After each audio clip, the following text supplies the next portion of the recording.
Presented by DNS Entertainment.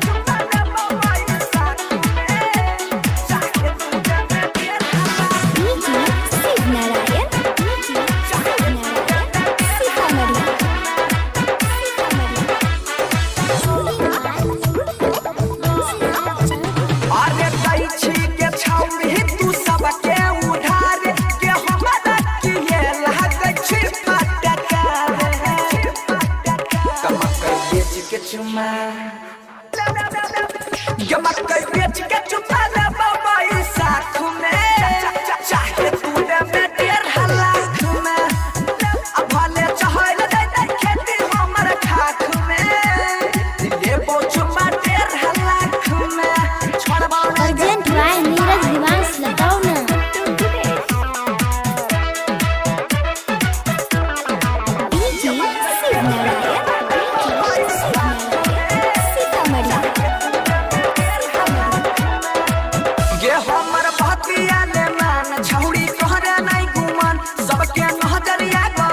जब से भेला ही जवान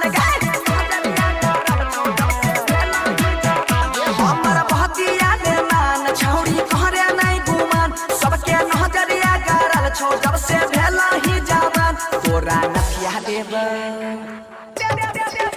गे सोना वाला नथिया देब तोरा नाक में आ लेबो छुपा 1.5 लाख में अब भले चहल जैते खेती हमर खाख में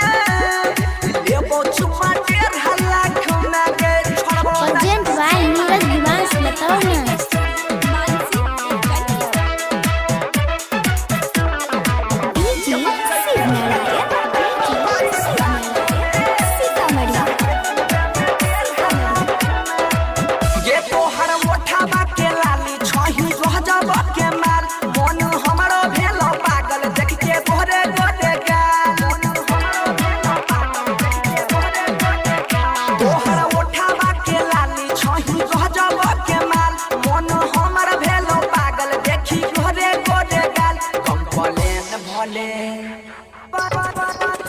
Come on,